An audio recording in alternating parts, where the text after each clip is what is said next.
बिस्मिल्लाहिर्रहमानिर्रहीम।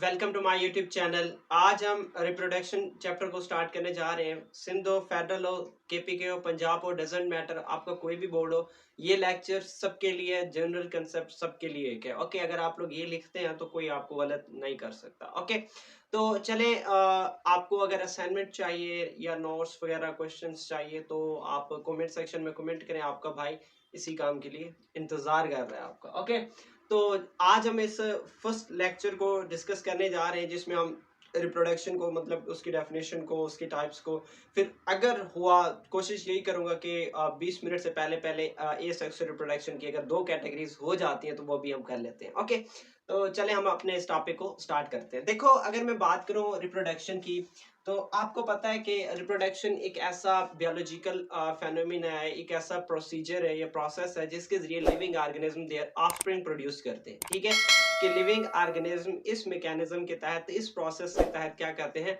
Offspring produce करते हैं। ओके, चलिए मैं इसको लिख भी लेता हूँ। ठीक है, कि ये क्या है, कि ये बायोलॉजिकल फेनोमेना है या बायोलॉजिकल प्रोसेस है, biological process by which living organism, हो सकता है इधर थोड़ा ब्लर हो जाए, लिविंग ऑर्गेनिज्म प्रोड्यूस। अगर आप लोगों को आवाज यानी या स्पीड कम लग रही है तो आप लोग वीडियो की स्पीड को थोड़ा तेज कर सकते हैं। Okay, living organism produce their offspring, okay, offspring.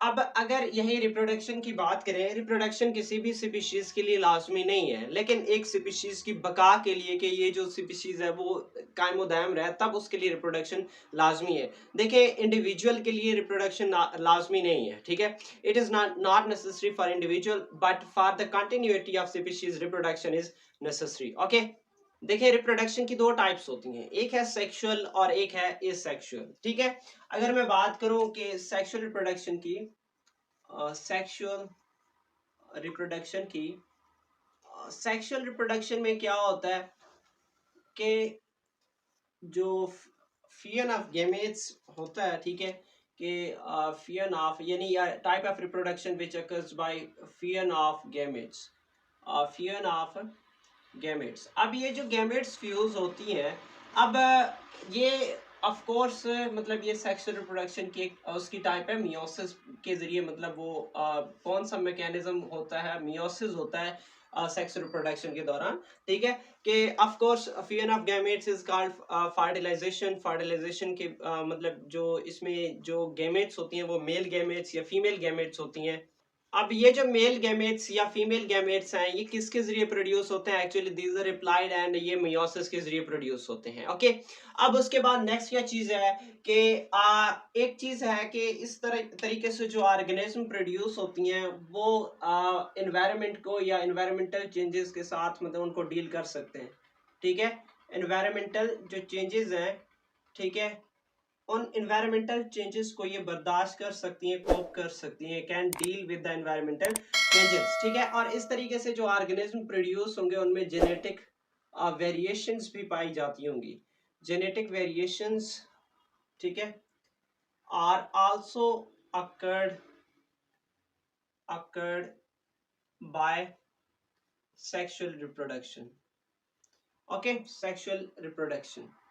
अब उसके बाद नेक्स्ट अगर मैं बात करूं एक एसेक्सुअल रिप्रोडक्शन की बात करूं, अच्छा, ये भी कह सकते हैं कि जो ऑर्गेनिज्म है, organisms are not genetically identical. ठीक है, मैं यहां लिख लेता हूं कि no genetically identical cells are produced, identical genetically, sorry, identical मतलब इस तरीके से जो ऑर्गेनिज्म प्रोड्यूस होते हैं वो जेनेटिकली आइडेंटिकल नहीं होती। ठीक है, अब उसके बाद नेक्स्ट क्या चीज है, एसेक्सुअल रिप्रोडक्शन। एसेक्सुअल रिप्रोडक्शन में ये होगा कि फ्यूजन ऑफ गैमेट्स बिल्कुल भी नहीं होगी।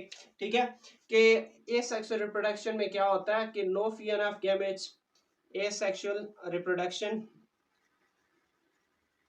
रिप्रोडक्शन। ठीक है, अब इसमें क्या होगा कि किसी भी गैमेट्स की फ्यूजन नहीं होगी। मैं यहाँ पे लिख लेता हूँ कि नो फ्यूजन ऑफ गैमेट्स। ठीक है, ऑफ गैमेट्स। और ऑफ कोर्स मैंने पहले भी बोला है कि ये जो मैकेनिज्म, अगर वो मियोसिस के जरिए, तो ये किसके जरिए होगा, माइटोसिस के जरिए होगा। Simply one cell is converted into two cells, ठीक है। एक सेल कितने में कन्वर्ट हो जाता है, दो सेल्स में कन्वर्ट हो जाता है। अब यहाँ आने वाले लेक्चर में हम इसी की बहुत सारी मतलब टाइप्स पढ़ेंगे। इसमें भी हम इंशाल्लाह बाइनरी फिशन या मल्टीपल फिशन को डिस्कस करेंगे, ओके, कि जिसमें वन सेल डिफरेंट सेल में कन्वर्ट हो जाता है। अब एसेक्सुअल रिप्रोडक्शन में फ्यूजन ऑफ गैमेट्स नहीं होता और ये एनवायरमेंटल चेंजेस को भी बर्दाश्त नहीं कर सकते। चले मैं यहाँ लिख लेता हूँ, cannot cope with environmental changes, environmental changes, okay, कि एनवायरमेंटल चेंजेस को बर्दाश्त नहीं कर सकती हैं। उसके अलावा अगर आप बात कर लो कि जो ना इसके जरिए जो ऑर्गेनिज्म प्रोड्यूस होते हैं, that are genetically identical organism, ठीक है, कि वो जेनेटिकली क्या होती हैं, आइडेंटिकल सेल्स प्रोड्यूस होती हैं बाय दिस मैकेनिज्म, ठीक है। सेल्स या आप ऑर्गेनिज्म भी कह सकते हैं कि जो प्रोड्यूस होते हैं, ठीक है, आर प्रोड्यूस्ड, ओके। अब उसके अलावा नेक्स्ट क्या चीज है कि इनमें जो जेनेटिक वेरिएशन भी नहीं पाई जाती होंगी, कोई no genetic variation, genetic variations found, okay, कि कोई भी जेनेटिक वेरिएशन फाउंड नहीं होगी। सारे जितने भी ऑर्गेनिज्म होंगे वो जेनेटिकली आइडेंटिकल होंगे और वो एक्सटर्नल एनवायरनमेंट को बर्दाश्त नहीं कर सकते, ठीक है। ये उनकी प्रॉपर्टीज हैं जो एसेक्सुअल रिप्रोड्यूस करते हैं, ओके। अब ये ऑफ कोर्स आगे हम एसेक्सुअल रिप्रोडक्शन इन एनिमल्स को ही डिस्कस करने जा रहे हैं, ठीक है। अब चले इसका मैं वो हेडिंग भी लिख देता हूँ कि एनिमल्स में sorry asexual reproduction in animals, okay। अब इन एनिमल्स में सेक्सुअल रिप्रोडक्शन के of course there are different methods, but उनमें से आज जो हम एक पढ़ने जा रहे हैं वो है बाइनरी फिशन। वो क्या है, बाइनरी फिशन। अब ये जो बाइनरी फिशन है, बाइनरी का क्या मतलब होता है, टू। बाइनरी का क्या मतलब है, बाइनरी का क्या मतलब है, टू। फिशन का मतलब होता है ब्रेक डाउन होना, टूटना, ठीक है, ब्रेक डाउन। अब इसमें वन सेल, ठीक है, is split into two cells, ठीक है, या वन ऑर्गेनिज्म भी कह सकते हो, वन ऑर्गेनिज्म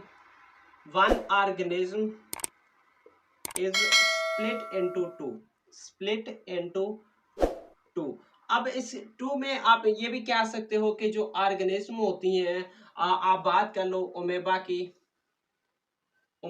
बात कर लो, बैक्टीरिया की बात कर लो, ठीक है। इसी तरीके से आप चंद इन्वर्टिब्रेट्स की बात कर लो, जैसे कि आप स्टारफिश की बात कर लो। उसके अलावा आप बात कर लो किसकी, कि स्टारफिश के अलावा आप बात कर सकते हैं प्लेनेरिया की, फ्लैटवर्म्स। तो वो भी इस बाइनरी फिशन के जरिए क्या करती हैं, रिप्रोड्यूस करती हैं, ओके। अब बहुत सारे बैक्टीरिया ऐसे हैं जो आफ्टर एवरी 25 मिनट्स डिवाइड होती हैं, ठीक है। इकोलाई फॉर एग्जांपल, इकोलाई की बात कर ले, ठीक है। E coli divides after every 25 or 20 minutes, okay, कि हर 20 मिनट के बाद जो इकोलाई है वो क्या करता है, डिवाइड करता है, ओके।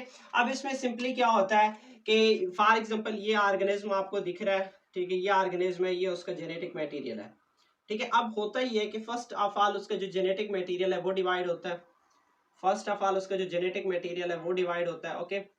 ये उसका जेनेटिक मटेरियल डिवाइड हो गया। फिर डिवाइड होने के बाद नेक्स्ट क्या होता है कि वो ऑर्गेनिज्म की जो वाल है, ठीक है, सेल मेम्ब्रेन भी आप कह सकते हैं, कि वो इनवर्ड पिंच होता है, ठीक है। इनवर्ड पिंच होने के बाद वो ऑर्गेनिज्म कितने में कन्वर्ट हो जाता है, ऐसे 2 में कन्वर्ट हो जाता है, ठीक है। अब ये जो ऑर्गेनिज्म है वो सारे के सारे जेनेटिकली आइडेंटिकल होती हैं, उनमें कोई डिफरेंस नहीं होता, सारे के सारे क्या होते हैं, एक जैसे होते हैं, ओके। इसमें कोई मुश्किल चीज मैंने क्या कहा है कि जो बैक्टीरिया हैं, जो मतलब जो ऑर्गेनिज्म बाइनरी फिशन के जरिए रिप्रोड्यूस होते हैं, ठीक है, उनका बॉडी का जो पार्ट है वो दो हिस्सों में डिवाइड हो जाता है, ठीक है। अब one organism is split into two, amoeba, bacteria, protozoa की बात भी कर सकते हैं और इन्वर्टिब्रेट्स की भी बात कर सकते हैं, ठीक है। वो क्या होते हैं कि बाइनरी फिशन के जरिए डिवाइड होती हैं और बाइनरी फिशन इतनी रिमार्केबल है, हाई स्पीड से अकर होती है कि आप अंदाजा लगा सकते हैं कि इकोलाई बैक्टीरिया, इसेरिशिया कोलाई जो बैक्टीरिया वो एवरी 20 मिनट्स क्या होता है, बाद क्या होता है, डिवाइड होता है, ठीक है। फॉर एग्जांपल ये एक बैक्टीरिया का सबसे पहले जेनेटिक मटेरियल मतलब वो होगा जेनेटिक मटेरियल डिवाइड होगा, मतलब उसका जितना भी न्यूक्लियस जो भी होता है, ठीक है, उसका छोटा कंटेंट, क्योंकि वेल डिफाइंड न्यूक्लियस तो इसमें मौजूद ही नहीं होता, ठीक है।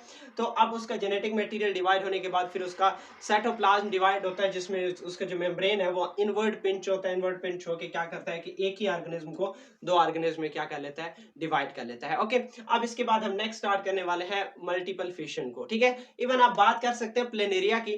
प्लेनेरिया में क्या होता है कि इसमें जो वन ऑर्गेनिज्म है उसकी जो बॉडी है वो टू पार्ट्स में कन्वर्ट हो जाती है, ठीक है। मैं चलिए यही कोशिश करता हूँ कि इस साइड पे आपको ड्रा कर दूं कि फॉर एग्जांपल ये ऐसे प्लेनेरिया, ठीक है। अब इस प्लेनेरिया की जो बॉडी है वो दो हिस्सों में डिवाइड हो जाती है, ठीक है। कि ऐसे समझ लें कि ये उसके बॉडी का एक पार्ट है, ठीक है। मैं यहाँ कुछ ऐसे बना लेता हूँ, ठीक है। ये इसकी बॉडी का एक पार्ट है और ये उसकी बॉडी का दूसरा पार्ट है, ठीक है। अब ये क्या करता है कि ये जो अपने बॉडी का जो अपर पार्ट है वो अलग बना लेता है, लोअर पार्ट अलग बना लेता है, ठीक है। कि ऐसे ये एक ऑर्गेनिज्म हो गया, ठीक है, और ये एक दूसरा ऑर्गेनिज्म हो गया, ठीक है। तो ये इस तरीके से क्या बना देता है कि planaria one planarian organism is converted into to by the binary fission. Okay, अब इसके बाद हम कोशिश करते हैं कि अभी मैं इसको रेस करता हूँ, रेस करके हम किसको स्टार्ट करेंगे, मल्टीपल फिशन को स्टार्ट करते हैं। ओके, मल्टीपल फिशन जिसमें क्या होगा कि हम ये पढ़ेंगे कि जिसमें one cell is converted into multiple. Multiple का मतलब आप लोगों को पता है कि बहुत सारे, one cell is converted into many cells, many organism, या one organism is converted into many organism, तब क्या होगा, that will be multiple fission. Okay, मैं यहाँ लिख रहा हूँ इसको मल्टीपल फिशन को मल्टी, आई होप नजर आ रहा होगा, वीडियो भी ठीक हो गई होगी, ठीक है। मल्टीपल फिशन, मल्टीपल फिशन में क्या होता है कि जो वन ऑर्गेनिज्म है, या वन ऑर्गेनिज्म या वन सेल की बात कर लें कि one cell is converted into many cells, ठीक है। आप वन ऑर्गेनिज्म भी कह सकते हैं कि one organism is converted into many cells, ठीक है। और इवन मैं यहाँ बात करूंगा कि ओमेबा की बात कर लूंगा, ठीक है। कि इसमें होता ही है कि फॉर एग्जांपल वन सेल है, ठीक है, या जो सेल का न्यूक्लियस है, सबसे पहले nucleus of cell divides many time, ठीक है, डिवाइड्स मैनी टाइम। जब बहुत सारे टाइम्स डिवाइड होता है तो छोटे छोटे न्यूक्लियाई बना देता है, ठीक है। फिर क्या होता है कि एंड फॉर्म, ठीक है, membrane around the nucleus, around the nucleus containing small portion of, containing मतलब ये कि उसका न्यूक्लियस है, न्यूक्लियस के इर्द गिर्द मेम्ब्रेन, ऐसा समझ लें कि ये एक सेल है जिसका उसका जो न्यूक्लियस है वो मल्टीपल टाइम डिवाइड होता है, ऐसे बहुत सारे न्यूक्लियस बन जाते हैं। अब फिर क्या होता है कि अब जो उसका जो मेम्ब्रेन है वो न्यूक्लियस को मतलब सराउंड कर लेता है, और उसके अलावा उसमें कंटेनिंग, ठीक है, स्मॉल अमाउंट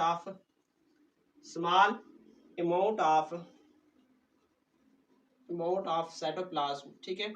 कि वो साइटोप्लाज्म की एक छोटी सी अमाउंट क्वांटिटी को मतलब भी उसको भी साथ में सराउंड कर लेता है, जैसे कि ये न्यूक्लियस है, अब इसके इर्द गिर्द ये मेम्ब्रेन, अब ये न्यूक्लियस है, इसके इर्द गिर्द क्या है, मेम्ब्रेन। अब इसी तरीके से ये न्यूक्लियस है, इसके इर्द गिर्द क्या है, मेम्ब्रेन। अब ये न्यूक्लियस है, इसके इर्द गिर्द मेम्ब्रेन, ठीक है।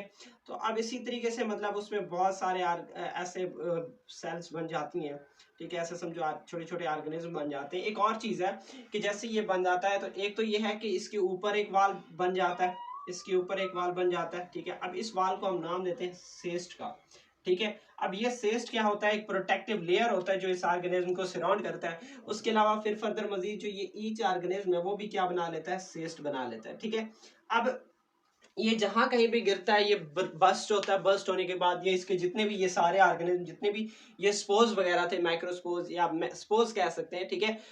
ये क्या करते हैं कि किसी जगह पे जाके गिरते हैं, जहां जाके गिरते हैं वहां से फिर न्यू प्लांट एराइज हो जाता है, मतलब प्लांट नहीं, बैक्टीरिया, सॉरी, ओमेबा एराइज हो जाता है, ठीक है। ये ओमेबा थे, ठीक है। मैं दोबारा समझा रहा हूँ कि मल्टीपल फिशन में क्या होता है कि एक ऑर्गेनिज्म का जो मतलब एक ऑर्गेनिज्म उससे बहुत सारे ऑर्गेनिज्म बनती हैं, या one cell is converted into many cells. अब इसमें होता ही है कि उस ऑर्गेनिज्म का जो न्यूक्लियस है वो बहुत सारे टाइम्स क्या होता है, डिवाइड होता है। डिवाइड होने के बाद एक मेम्ब्रेन बनती है जो उसके न्यूक्लियस के साथ साथ साइटोप्लाज्म की भी एक छोटे से पोर्शन को क्या करता है, कवर कर लेता है, सराउंड कर लेता है। और उसके बाद क्या होता है कि वो ऑर्गेनिज्म ऑफ कोर्स वो कंप्लीट ऑर्गेनिज्म भी अपने इर्द गिर्द सेल्स बना लेता है। अब उसके अंदर जो छोटे छोटे सेल्स बनती हैं, मतलब ऑर्गेनिज्म बनती हैं, वो भी क्या करती हैं, उस सेस्ट मतलब अपने इर्द गिर्द सेस्ट बना लेती हैं। अब ये जाके कहीं बस्ट होती हैं, बस्ट होने के बाद जब कंडीशन फेवरेबल होता है तो ये ऑर्गेनिज्म का जो सेस्ट है वो मतलब ब्रेक डाउन हो जाता है। ब्रेक डाउन होने के बाद वो क्या होती है कि फैल जाती हैं पूरे आसपास। ठीक है, बहुत सारे ऑर्गेनिज्म आसपास फैल जाते हैं। ठीक है, इंशाल्लाह आने वाले वीडियो में हम जो है ना बडिंग को डिस्कस करेंगे। बडिंग के अलावा फ्रेगमेंटेशन, इसकी जितनी भी मजीद जितनी भी वीडियोस बचती हैं इंशाल्लाह, ओ सॉरी मतलब एक एसेक्सुअल रिप्रोडक्शन की जितनी भी टाइप्स बचती हैं वो उसे एक ही वीडियो में कवर करूं। ओके, इंशाल्लाह हमारी यही कोशिश होगी कि हम 3 महीने के अंदर अंदर अपने इस 10th के सिलेबस को खत्म करें। कमेंट सेक्शन में कमेंट करें, आपके कोई भी क्वेश्चन यार समझ नहीं आता कुछ भी है तो कमेंट सेक्शन में कमेंट करो। उसके अलावा जो है ना भाई नोट्स क्वेश्चन के लिए, एसएलओ बेस्ड क्वेश्चंस के लिए प्रैक्टिस करने के लिए आपको क्वेश्चन चाहिए तो वो मैं क्वेश्चन भी प्रोवाइड करूंगा। ठीक है, ये वो क्वेश्चन नहीं होंगे जो आपने अक्सर देखे होंगे बुक्स में लिखे होंगे, सिंपल सिंपल क्वेश्चन, वो नहीं होंगे। ठीक है, कंसेप्चुअल होंगे और आपके दिमाग को थोड़ा ट्रेन करने वाले क्वेश्चंस होंगे। ओके, इंशाल्लाह मिलते हैं नेक्स्ट वीडियो में, तब तक ज्यादा चाहता हूँ। ओके, अल्लाह हाफिज।